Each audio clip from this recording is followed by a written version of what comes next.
My name is Tawanda Kembo. I run the I Paid a Bribe website in Zimbabwe, and I'm very grateful for the opportunity to share my experiences with you today. Being a person who works in the technology space, I felt it was only right to talk about the different trends I've seen in the past couple of years in technology and innovation, and then throw around some ideas on how we can apply these and use these in our fight against corruption.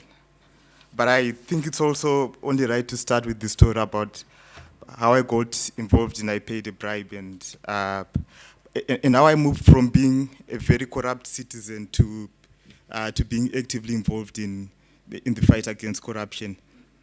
So it started when I was rushing to the hospital. My sister just had a baby. I had a new nephew, so I wanted to be one of the first guys to see the baby. And so I was speeding, obviously. I was told by the cop to pull over. But at the time, I didn't have a driver's license. I was speeding. I got through an Amber robot. My car's registration wasn't renewed. And I had like three other offenses, so I had like 7 offenses. And one offense is $20. So I had to pay 20 times $7. And all I had on me was $5. I was in a big hurry. I needed to get to the hospital. So I told the cop, I'll just give you the $5 bribe. So the cops have this mentality that if you're going to pay a bribe, it has to be somewhat proportional to the amount you're going to pay for your offense. So he didn't accept the $5. And then so I tried to negotiate, and then I said, okay, let me try to make a few calls and then see if I can try to raise the money from some friends. So because I only had $5, and to those who live in the first world, you probably don't know this, but in countries like Zimbabwe, all the mobile phones are on a prepaid platform. You first have to add credit so that you can phone. You can't. It's not postpaid like the contract lines you are used to. So I used $1 to buy some credit, and then to add credit to my phone because I had no money in the phone as well. And then I made a few calls. I used up the whole dollar before. So I used up $1 before I found the money. So and then I told the cop, okay, let me buy another dollar juice card. So you could see that I was going to spend all the money and you'd be left with nothing. So he said, no, just give me the $4 and and go. But he made me wait a long time. When I got to the hospital, I was too late, so I had to wait until the evening visitation. And I was so frustrated. I was not mad at myself or the cop, but at the system, like the whole system. And then I heard about I paid a bribe on the same day. I heard about I paid a bribe Kenya. And when I read about it, at night I couldn't sleep, I couldn't eat. I couldn't do anything until I had my own I paid a bribe Zimbabwe website up. And that's how it all started. Okay, now moving to my presentation. I want to talk about 3 trends which have become popular on the internet in the last few years, and then just throw some ideas on how we can apply these to our fight against corruption. So the first one is access to information. Because a lot of people are now carrying around these devices, and it's now easy to get internet on these devices. A lot of people now have access to information. I'll tell you a story of a friend who he paid a bribe at a roadblock again because because he didn't know that if you're not carrying a driver's license, you don't have to pay a fine then. You can always produce it after 7 days. But the people who abuse public office for personal gain will sometimes withhold certain information to try to get you to pay bribes. But as more information gets available, that's going to change. The second huge trend we notice in technology is unbundling. And how it works is in the old days, it was very expensive for a company to deliver goods and services. So what they'll do is they'll try to bundle them up and then try to give you a lot of bundled goods. One example is education. Uh, in the old school education system, it's expensive to set up a building and classrooms and stuff, and it's expensive to put a professor inside the lecture theater, and so because they have to, and so you have to, you end up with a system which is not very efficient. So I anticipate that in the next 5 years, we're going to see a lot of unbundled services. And how it applies to us, we're going to see a number of organizations which are focused on solving corruption in one specific area or one specific sector. And because they are focused on one specific sector, they're going to be able to do it better than everyone else, than any other person in the world. And the third big trend is that we're seeing the bureaucratic hierarchical structures which are being replaced by automated distributed systems.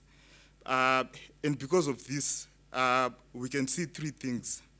Number one is that privacy is going to be replaced by anonymity. Privacy is when I know who you are, but I can't see what you're doing. But anonymity is I don't know who you are, but I can see everything you're doing. And one big example, which was also very huge in 2013, was Bitcoin, where you have a digital currency, which is unlike the old currency, which is based on this bureaucratic hierarchy. It's not controlled by any government. It's not controlled by any company. And you can send money directly to anyone in any country with no restrictions, with no transaction costs. And so when people have to choose between the bureaucratic hierarchy and the decentralized system, people will end up choosing the decentralized system because it's more efficient. The other thing is these decentralized systems, they give everyone an equal opportunity. One big example is YouTube or Create Space. 10 years ago, 15 years ago, to publish a book, for example, you had to go to a publisher, and then you had to try to sell them the idea, and then if they bought it, they'll buy your book, they'll publish your book. So that was the only way you could succeed as an author. Now, the best-selling book in 2013 was published by a self-published author. So, and this is how YouTube, how SoundCloud, how you no longer, if you're a musician, you no longer have to go via a record company. You can now do it on your own. The internet has replaced the old industry. And the other thing is it empowers citizens. So with Bitcoin, for example, I'm a Bitcoin evangelist, so I'm going to use a lot of examples which are around Bitcoin. With Bitcoin, for example, if you see something wrong with the system, with the currency, you can easily, if you're a developer, you can get into the code and fix stuff, and the changes are available for everyone to see.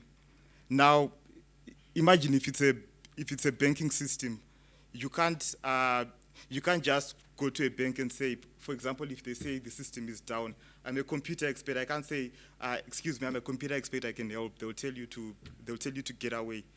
And the other thing is you can there's a lot of transparency. You can see what's going on inside the system. So, for example, I know that in the next 10 minutes, 25 Bitcoins are going to be created. And how do I know? Because I can look at the source code, I can see what's going on. Try going to your bank, and when they are trying to change the money in the ATM, and try to say, hey, let's see what's going on in there. It doesn't work.